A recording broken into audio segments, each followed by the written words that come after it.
내용은 이렇습니다. 어느 날 아주 특이한 재료로 만들어진 소금 인형 하나가 있었습니다. 이 인형은 자기 자신이 어디에서 왔는지 또 어디에서 태어났는지 고향은 어디인지 내가 살던 곳은 어디인지 부모는 누구인지 형제는 누구인지 궁금했습니다. 그래서 자신이 살던 곳을 떠나 고향이 어디인지를 찾기를 시작했습니다. 그래서 먼저 바람에게 물었습니다. 나무에게 물어보고 그래서 들을 지나 산을 넘고 강을 건너 몇 날을 건너서 그렇게 그리워했던 고향 바다에 도착했습니다. 근데 온통 바다일 뿐 자신의 부모도 형제도 친구도 보이지가 않았습니다. 그래서 바다에게 물었습니다. 네 이름은 뭐야? 내 이름은 바다야. 바다. 근데 바다가 뭐야? 그래서 바다가 하는 말이 이것은 내가 말로 설명하기가 참 곤란한데 네가 내 안에 들어오면 알 수 있을 거야. 그리고 네가 그렇게 그리워했던 부모, 형제, 친구, 형제들도 만날 수가 있어. 그저 그 말에 소금 인형이 먼저 그 바다에 자신의 왼쪽 발을 담갔는데 이게 무슨 일입니까? 그 바다에 자신의 왼쪽 발이 한순간에 녹아져 없어져 버린 거예요. 소금이니까, 소금으로 만들어진 인형이니까 당연히 바닷물에 들으니까 없어지죠. 깜짝 놀랐어요. 겁이 났어요. 자신의 발이 없어진 것에 대해서 깜짝 놀랐어요. 그럼에도 불구하고 이 소금 인형, 이 바다 안에 들어가면 그렇게 그토록 알고 싶었던 자신의 존재, 또 그리워하던 부모, 형제를 만날 수 있다는 마음에 오른발마저 집어넣었어요. 그랬더니 그 오른발마저 녹아 없어진 것이 아니겠습니까? 그냥 한순간에 녹아져 없어진 겁니다. 바다에 닿는 즉시 없어진 겁니다. 그럼에도 불구하고 이 소금 인형은 계속해서 자신의 허리를, 자신의 가슴을, 자신의 온몸을, 그리고 자신의 얼굴까지, 그리고 마지막 남아있는 알갱이 하나까지 그 바다 안으로 집어넣었습니다. 이 소금 인형, 그 바닷물에 자신의 모든 것이 다 사라지는 그 순간에 매우 기쁜 목소리로 야, 이제 알았어. 내가 누구인지. 그래. 내가 본래 바다였구나. 내가 바다였구나. 이 소금 인형이 그 바다 물속에 완전히 녹아서 없어질 그 순간에 내가 바다였구나. 내 원래 고향은 바다였구나 하는 것을 알게 되었다. 여러분, 이 이야기는 그냥 하나 동화 같은 이야기인 것 같은데 우리에게 주는 놀라운 진리가 있어요. 그것은 뭐냐면 내가 죽어야, 내가 녹아져야 알 수 있다는 거예요. 그 놀라운 깨달음을 알 수가 있다는 거예요. 내가 죽어야, 내가 죽어야만 발견할 수 있다는 거예요. 내가 어디서부터 왔는지, 내가 어떤 존재인지, 또 무슨 일을 해야 하는 사람인지, 내가 죽어야, 내가 없어져야, 내 자신이 없어져야 알 수가 있고 발견할 수 있다는 거예요. 근데 문제는 모든 사람들이 다 알고 있습니다. 죽어야만 놀라운 일들이, 죽어야만 큰 역사가 이루어진다는 사실을 다 알고 있습니다. 그러나 그것을 죽일 힘이, 죽일 능력이 내 안에 없다는 거예요. 죽어야만 살고 죽어야만 깨달을 수가 있고 죽어야만 알 수 있는 그 진리를 알고 있음에도 불구하고 내가 내 자신을 죽일 힘이 없어요. 죽일 능력이 없어요. 이게 문제예요. 욕심, 이 욕심이 내 인생의 큰 걸림돌이라는 것을 그거는 누구보다도 내 자신이 알고 있어. 명예, 그 변변치 못한 그 이름 석자가 내 인생을 불행하게 만든다는 사실, 그 누구보다도 내가 내 자신이 알고 있습니다. 그런데 그 변변치 못한 자존심, 명예, 교만, 욕심을 이길 힘이 나에게 없다는 거예요. 어디 공기 좋은 데 가서 돌을 닦고 수많은 교양 서적을 읽고 묵상한다 하여도 그 잘난, 그 교만한, 그 욕심, 그 정욕을 이기지를 못한단 말이에요. 그러면 그것을 이길 수 있는 힘은 어디에 있을까요? 그 능력은 무엇이겠습니까? 오늘 본문의 말씀은 죽은 나사로를 살리신 예수님께서 수많은 사람들에게 부활의 표적을 보이신 후에 이제 자신의 십자가의 죽음을 하나의 미랄로 비유하시면서 하시는 말씀입니다. 내가 진실로 진실로 너희에게 이르노니 한 알의 밀이 땅에 떨어져 죽지 아니하면 그대로 있고 죽으면 많은 열매를 맺느니라. 죽어야만 내가 너희들이 그렇게 사모하고 너희들이 그렇게 의지하는 내가 희생해야, 내가 죽어야, 내가 십자가를 달려 죽어야만 온 인류에게 구원의 문이, 영생의 문이 열릴 수 있다고 하시면서 자기 자신을 하나님의 미랄, 내가 죽어야 너희들이 구원을 얻을 수가 있다. 예수님이 하나님의 미랄로 설명을 해주셨어요.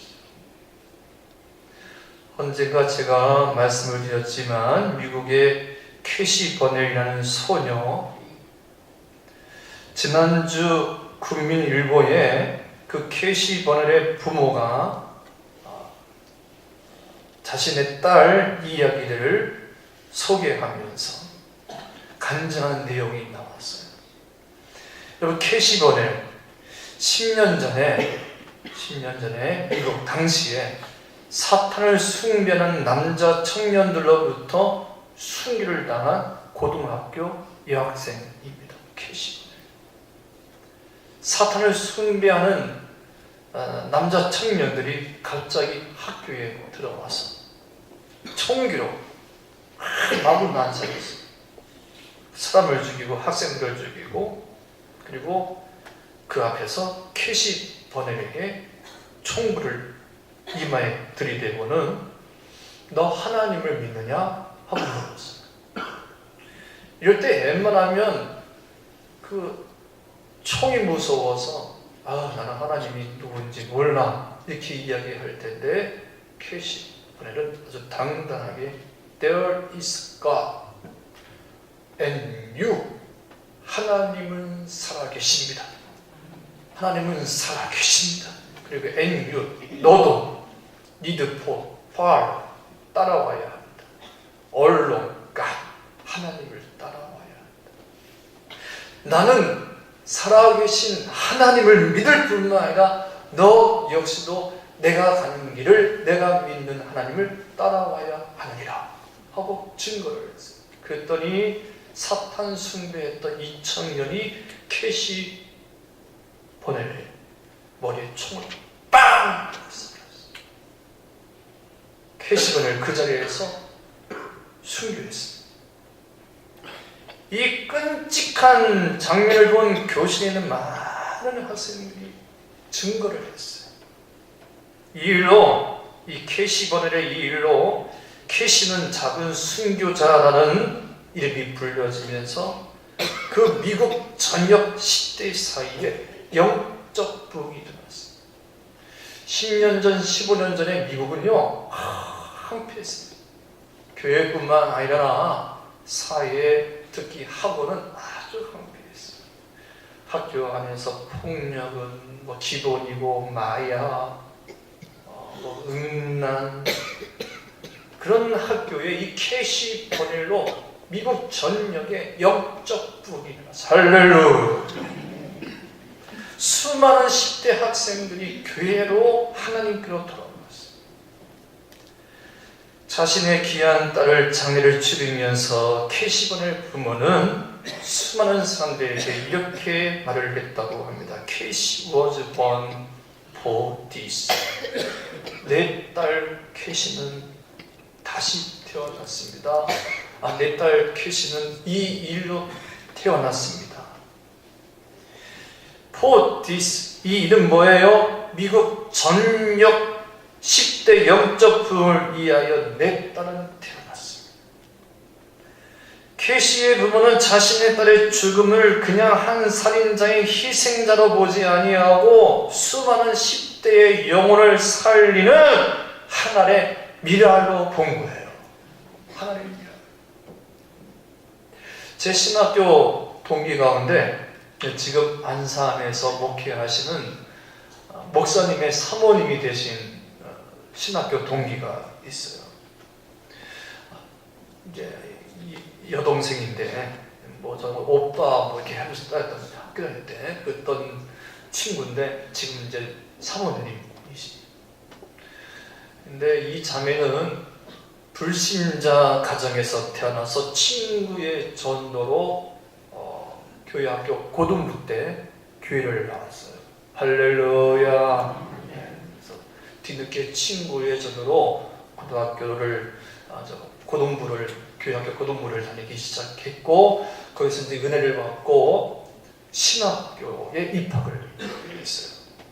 근데 신학교에 입학을 했는데 아버지 어머니 몰래 입학한 거예요. 아버지 어머니에게는 일반대를 간다고 해놓고 일반대를 가지 않고 신학교를 가게 된 거예요. 그러니까 아버지 어머니가 보니까 이상한 거예요.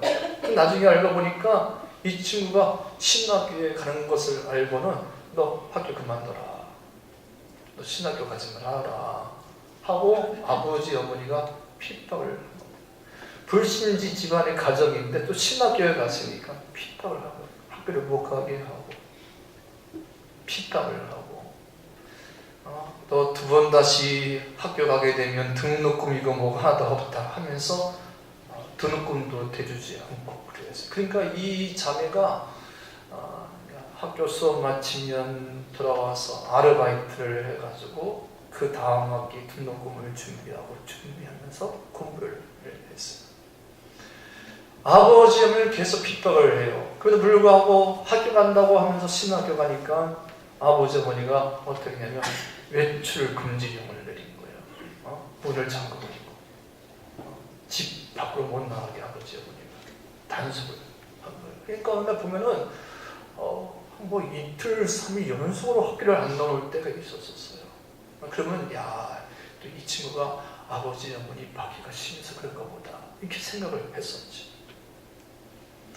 그래도 불구하고 어떻게 도망쳐 나왔는지 또 매번 학교에 나와서 수업을 듣고 한 학기를 마치고 했어요. 그러니까 이것을 본 아버지가 어느 날에는 학교 가는 딸을 붙잡았어요. 붙잡고는 아버지가 홧김에 이거 요즘 말로 이야기하면 아무리 아버지라 하더라도 고소할 거 아니지. 학교 가는 다 큰 딸을 붙잡고는 딸의 머리를 싹 붙잡았어요. 삭발시킨 거예요. 스님처럼 싹 밀어버린 거예요.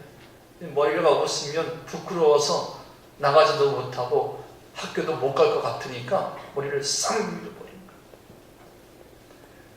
그러니까 그렇게 했음에도 불구하고 이 친구가 또 모자 쓰고 학교 나와서 모자 쓰고 학교 나오고 공부하고 그랬어요.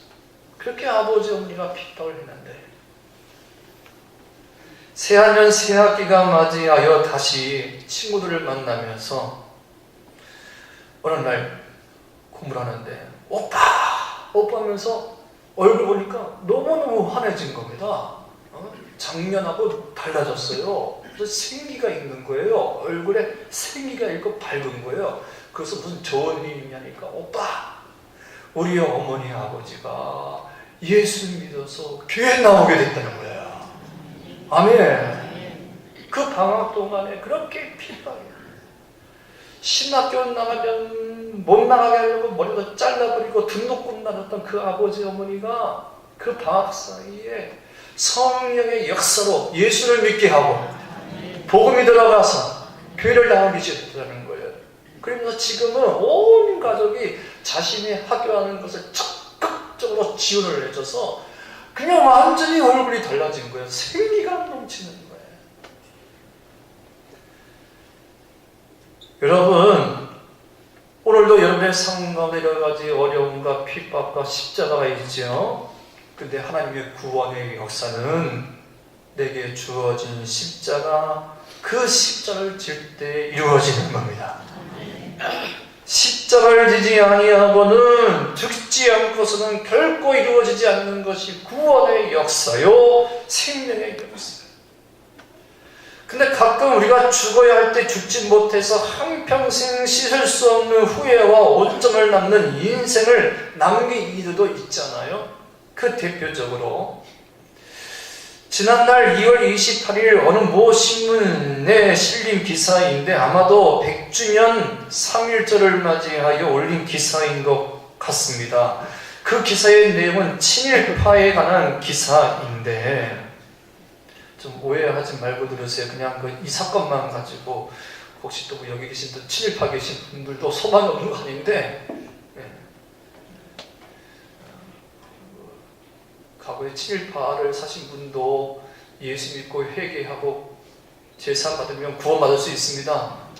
아멘. 네, 그렇게 이제 오해하지 마시고 제가 한 경우는 요점은 거기에 있지 않은 거니까. 우리나라의 친일파로 추정되신 분은 지금 현재 708명 정도래요. 708명. 우리가 이름만 대면 다 알만한 이름들이 친일파입니다. 여러분, 친일파가 뭐예요? 미국과 일본의 태평양 전쟁에 한창 막바지 이르렀을 때에 친일파 사람들은 이 동네에 전우대 다니면서 당시 젊은 청년들을 회유했어요. 태평양 전쟁에 나가 미국과 싸우는 것이 애국이라고, 이 나라 이 민족을 위한 것이라고 설명하면서 수많은 한국 청년들을 그 무서운 태평양 전쟁터에 내몰아 죽게 했어요. 참으로 우리나라 애국을 가진 자라면 해서는 안 될 매우 부끄러운 개인적인 역사를 가진 사람들입니다. 왜 친일파는 남들은 다 독립투사가 되어 나라와 민족을 위하여 일제와 싸우고 투쟁하는데 그들은 변질하여 친일파가 된 것일까요? 이 신문에서는 크게 두 가지 이유를 설명하고 있더라고요. 지금 제가 이것 때문에 지금 말씀드리는 거예요. 두 가지 이유. 첫 번째 이유가 뭐냐 하면, 봅시다. 8.15 강복이 그렇게 빨리 올 줄 몰랐다는 거예요. 8.15 강복이 그렇게 빨리 갑자기 올 줄을 몰랐다는 겁니다. 일본이 그렇게 한순간에 쉽게 망하게 될 줄 몰랐다는 거예요. 30년 동안 우리를 통치했어요. 일본이 한순간에 갑자기 그렇게 무너질 줄 몰랐다고, 망할 줄 몰랐다고. 그렇지 여러분. 일본이 한순간에 그렇게 망할 줄 알았다면 이들이 친일파가 됐겠어요? 안 됐지. 일본이 한평생 우리나라를 통치하고 지배할 줄 아니까 살아남기 위해서 이들이 변질한 거잖아요. 일본이 망할 줄 몰랐다는 거예요. 일본이 영원히 갈 줄 알았대. 자신의 생에 영원히 갈 줄 알았대. 그러니까 친일파가 된 겁니다. 두 번째는 왜 친일파가 됐습니까? 하고 물었더니 두 번째 큰 이유가 이거예요. 합시다. 죽음이 두려워서. 무엇이 두려워서? 죽음이 두려워서. 애국운동하다가 독립운동하다가 막 동료들이 막 창에 찔려 죽고, 핍박당하고, 사지가 찢어지고, 그런 걸 내 눈에서 보니까 그 죽음이 두려워서, 무서워서, 나는 죽고 싶지 않아서 변질됐다는 거예요. 그래서 친일파가 됐다는 거예요. 제가 아까 오해하지 말고 들으세요. 우리나라의 이 일 때문에 많은 사람들이 살기 위해서 그렇게 했어요. 그러나 오늘 우리가 주님 앞에 나와서 자신의 죄를 자복하고 회개하면 소망이 있습니다. 구원받습니다. 제가 근데 말씀드리고 싶은 요점은 그거예요. 죽음이 두려워서. 죽음이 두려워. 여러분, 오늘 우리에게 제일 귀중하고 소중한 것이 있다면 무엇이겠어요? 목숨이죠. 생명이죠. 왜 목숨이 생명이 소중합니까? 하나밖에 없으니까. 왜 자식이 소중하고 귀합니까? 자식이 하나밖에 없으니까. 둘도 셋도 아니라 하나밖에 없기 때문에 목숨이 생명이 자식이 귀한 것 아니겠어요? 그래서 우리 모두 다 죽고 싶지 않고 오래 살고 싶은 거 아닙니까? 근데 한번 이 시간 진지하게 우리 인생에 대하여 우리 삶에 대해 물어보면 우리 인생에 있어서 가장 소중하고 귀한 것이 무엇일까 하면 돈이 귀하다 하나 여러분 돈보다 건강이 더 중요하고 아멘. 건강이 아무리 소중하고 귀하다고 하나 그 건강보다 그 사람의 이름 명예가 더 소중하고 그 사람의 명예 이름이 아무리 귀하고 소중하다고 하나 그 사람의 진실, 거짓 없는 삶, 후회 없는 삶이 소중하고 아멘. 진실, 정직이 소중하다고 하나 믿음이 소중한 거 아니겠습니까? 아멘. 그런데 이 친일파 사람들은 지금 당장 죽게 되었다고 인간으로서 해서는 안 될 일을 한 거예요. 심지어 그 일로 지금 나는 내 아버지의 이름 때문에 나는 내 아버지의 이름 때문에 장가도 시집도 못 간다고 나는 아버지의 아들이 된 것이 나는 아버지의 딸이 된 것이 너무 싫다고 하면서 숨어서 피해의식을 가지고 사는 그 자녀들은 얼마나 불쌍해요. 그 자녀가 뭔 죄가 있었길래 아버지가 죽어야 할 때 죽지 않아서 그만 그 일로 변질해서 왜 그 자녀들은 지금 떳떳하게 살지 못하고 숨어서 살아가만 하는 겁니까? 그것은 아버지가 싫다고 하는 거예요. 죽어야 할 때 죽지 않았기 때문에.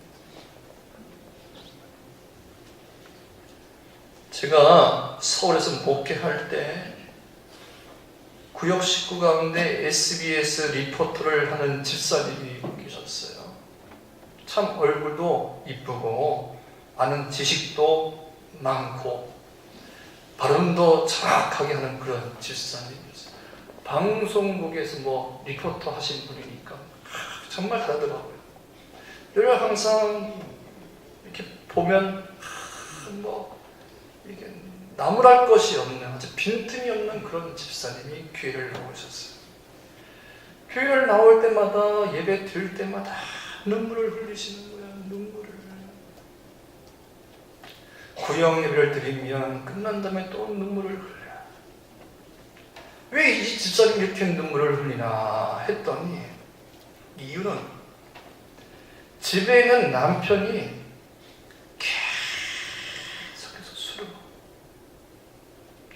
낮에 일 갔다 오면 집에 오면 술 먹고 들어갔어. 아내를 때리는 거지. 멀쩡하다도 술만 먹으면 집에 와서 아내를 때리고 아이들을 때리고 잠자는 아이들 깨워가지고 부르고 소리를 지르고 결혼하기 전에는 그렇게 자상했던 그 남편이 결혼한 후에 완전히 얼굴이 180도 바뀌어졌어. 술을 계속 먹고 때리고 폭력을 해요. 이 집사님이 방송국 리포터인데 남편이 용돈도 안 줘. 월급도 안 주니까 뭐 리포터 월급이 뭐 많나요? 많지 않죠. 그러니까 그거 가지고 아이들 공부를 못 시키겠으니까 시간만 되면 토요일마다 뭐 대천 해수욕장, 뭐 놀이동산 이런 데 가가지고 있잖아요. 뭐여가 이렇게 모자 쓰고 아이스크림 팔고 그러는 거예요. 남이 알아볼까 그냥 모자 푹 쓰고 헬스장에서 오징어 팔고 그러면서 아이를 키우는데 집에 들어오면 남편이 술담으로 때리고 그럼 교회 와서 예배 드리면 계속 우는 거야. 계속 우는 거야. 아이들 때문에 살고 때로는 교회 와서 예배 드리면서 사는데 계속 죽고 싶은 마음. 어느 날 한 달에 한두 번은 앰뷸런스가 와요. 그 집사님 집 아파트로 앰뷸런스가 맞아서 까무러 쳐가지고, 그래서 앰뷸런스가 와서 시국하는 거예요. 집에 들어가기가 싫어요. 집에 들어가기가 공포요, 두려워요.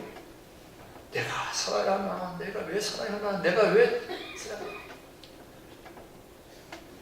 마지 못해 사는 거죠. 마지 못해. 그런데 이제 또 교회 나와서 또 말씀 듣고 또 집에 들어가고, 그렇게 하루 그냥 계속 반복되는, 지옥 같은 삶을 살면서도 계속 반복되는. 그러니까 교회 와서 계속 우는 거예요. 근데 어느 날 교회에 나와서 기도를 하는데, 엉엉 울면서 기도하는데, 하나님 나 죽고 싶어요. 나 죽고 싶어요. 더 이상 못 살겠어요. 다시 못 견디겠어요. 이렇게 기도를 하는데 어느 날 하나님이 이렇게 말씀을 하시더랍니다. 네가 더 죽어야 하느니라. 뭐 해야 된다고? 네가 더 죽어야 하느니라. 네가 더 죽어야 하느니라. 주님, 저 못 죽어요. 이제 더 이상 죽을 것도 없어요. 제가 여기서 어떻게 더 죽어요? 지금까지 온 것도 지금 그냥 겨우겨우 버텨 있는 건데 내가 어떻게 여기서 어떻게 더 죽어요? 그랬더니 그 순간에 하나님이 자신의 남편을 보여준답니다. 자신의 남편을. 지금까지 한 번도 보지 못했던 남편을 보여줬는데, 이 남편이 마마보이야. 마마보이가 뭔지 몰라요?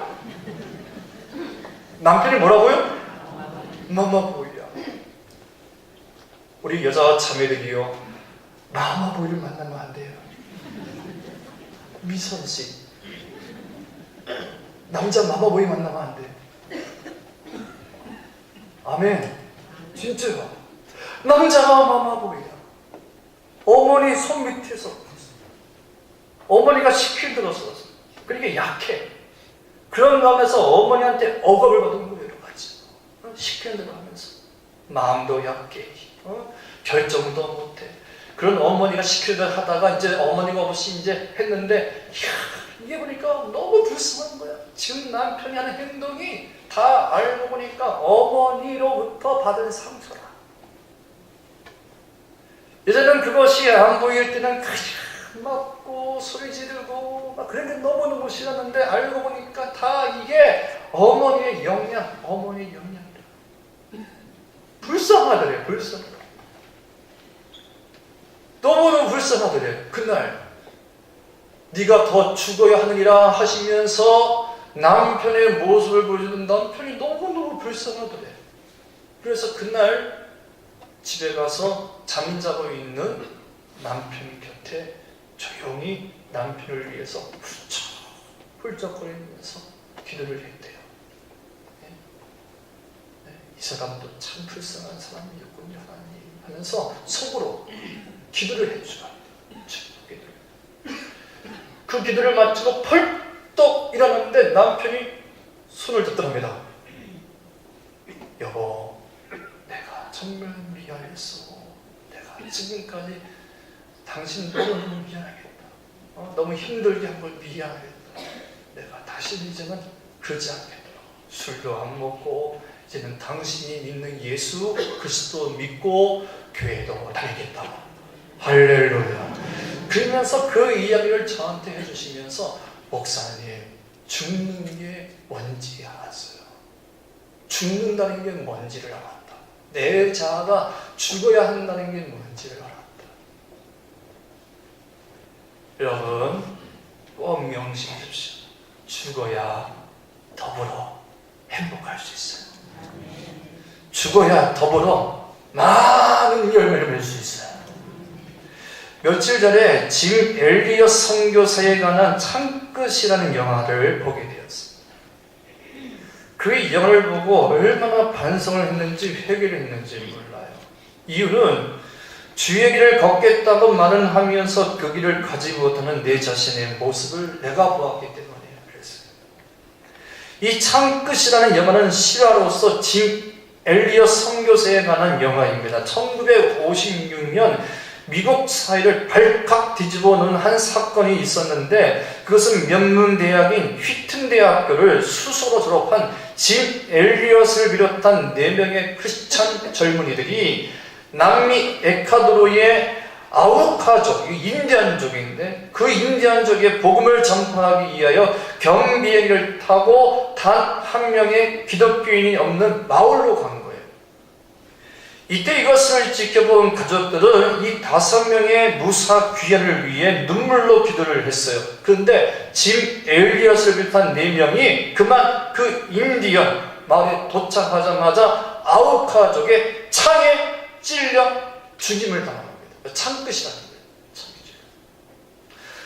그냥 한 마리의 복음도 전하지 못하고 그들과 하룻밤도 자지 못하고 비행기에 내리자마자 그 아우카족에 의해서 창끝에 찔립니다. 이때 미국의 한 언론은 이 무슨 낭비인가라는 제목으로 대서특필을 했답니다. 왜냐하면 짐 엘리엇을 비롯한 4명은 당시 미국 명문대학을 수소로 졸업한 아주 유망한 청년들이었거든요. 그런 청년들이 꽃을 피우기 전에 28살에 아우카족에 의하여 죽었어요. 그런데 이들의 죽음은 거기서 끝나지 않았습니다. 20대에 홀로 된 선교사의 아내들이 남편이 못다한 그 선교를 하기 위해서 그때부터 장례를 치르고 그때부터 풀뿌리 캐먹는 법, 도마뱀을 잡아먹는 법, 정글에서 살아남는 법, 또 더 나아가서 간호학을 공부한 거예요. 그리고 남편을 죽인 그 아우카족에게 들어가서 그들에게 복음을 전파하는데, 이 아우카족은 남자는 죽여도 여자를 죽이지 않는 그런 남의 법이 있었나 봐요.